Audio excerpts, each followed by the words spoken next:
Hi, and welcome back to this Tuesday edition of Focal Point on AFR Talk. Brian Fisher is my name. The program is Focal Point. The network is AFR Talk, the most dangerous and feared radio network in all of America. Jeff Reed, my producer, telling me that yesterday, Right Wing Watch, that's what they do. They watch the right wing.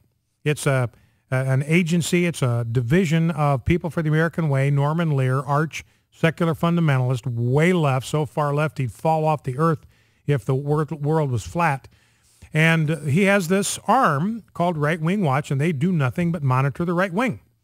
And according to Jeff, we just dominated their website yesterday. There were only 2 stories on their front page that didn't involve broadcasters that are part of the AFR Talk network. They watch us like a hawk. And this means, ladies and gentlemen, that they recognize that we are a threat to the interest of secular progressives, to the interest of secular fundamentalists. I'm thinking about this, more about what Ezekiel said here in Ezekiel 22. It's a profound verse. You certainly heard it. And it's interesting when you see it in context. When God says, I sought for a man among them, he said, look, I looked among your priests. I didn't find anybody. I looked among your princes, your political leaders. I didn't find anybody. I looked among your prophets, those who were responsible to bring to you the word of God. I didn't find anybody.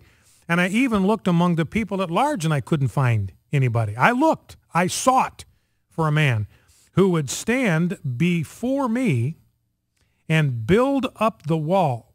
So the implication here that Ezekiel has is he's using wall as a metaphor for those things that protect our values, protect our character as a people, protect our cultural integrity, protect cultural standards.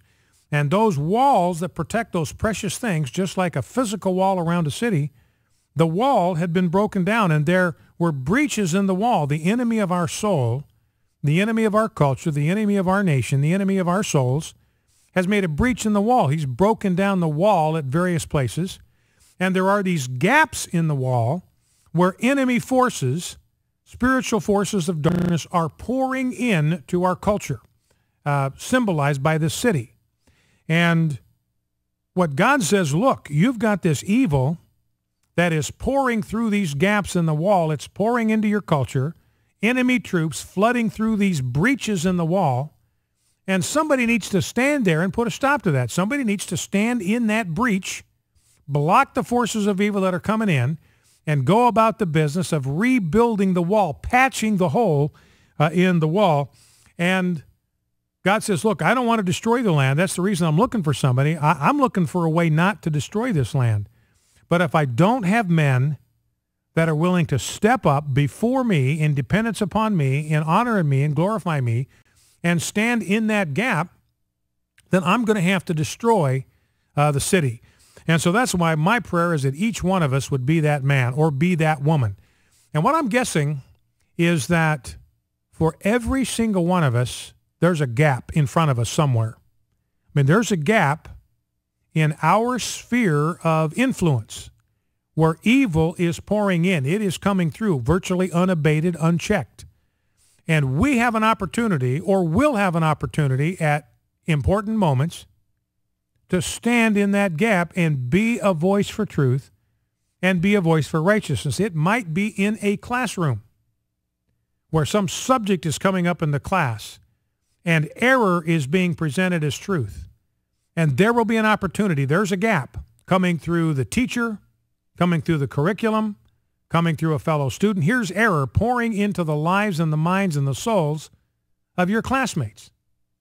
And there will be an opportunity. There's a gap. There's a breach in the wall, and you will have an opportunity to make your voice heard and simply declare the truth. It may not be fun. You may get riddled with shrapnel in return, but you will have done your part to stand in the gap and make an effort to build up the wall. And it could be any number of ways, but I'm guessing that every single one of us, there is some gap in front of us where we can recognize, and it's in a part of our world where there's something that we actually can do about it. It may be evil that's pouring into our families, and there's something that we can do to protect our families and to insulate them from whatever it is that's coming against us. It may be something in our church life. It may be something in our community. It may be something in the business where I work. There's some evil that's coming in, and I've got an opportunity to stand in that gap and block that and turn that evil back so that my organization or my business can be what God wants it to be. And what it takes is courage. That's all it takes is courage. Now, I want to give you an example of that as somebody who was willing to stand in the gap. We talked about this yesterday, but the dust up over Jason Collins. I've got a column up at onenewsnow.com on this subject today, and I'll talk about the implications of that here in just a moment. But Jason Collins famously came out yesterday as an active homosexual. Now, what I want you to understand about the timing of this, SportsIllustrated.com, they've got a 5-page column written by Jason Collins along with Frank Lids. So this is in his own words. It's a first-person story. Takes 5 pages to explain why he's come out of the closet, identified himself as a homosexual member of the NBA. And the heading of the story is why NBA center Jason Collins is coming out now. Now, here's what I want to suggest. Now, there's some fascinating things about Collins' sexual preference here. I don't use the term sexual orientation. I use the term sexual preference because preference means choice. And that's what sexual behavior in the end is always about. It is always about choices, about sexual choices. In fact, Jason Collins admits, I mentioned yesterday, he went to Stanford just as I did. Part of alma mater was he and his twin brother, Jaron, part of the last Stanford team to go to the Final Four back in 2001, I think it was. But it's interesting to me, let me see if I can find that statement where he admitted that he had resisted impulses most of his life. I got to find where that statement is. Where is that? Here it is, second page. I feel blessed that I recognized my own attractions, though I resisted my impulses through high school and beyond, because he didn't apparently decide to pursue this lifestyle until last summer. He had these attractions, he had these impulses, he didn't know what to do with it. He had an uncle in New York who was out and about, active and proud in the gay lifestyle. And he went and talked to him, and the guy encouraged him to come out and kind of act on these impulses. Here's my point.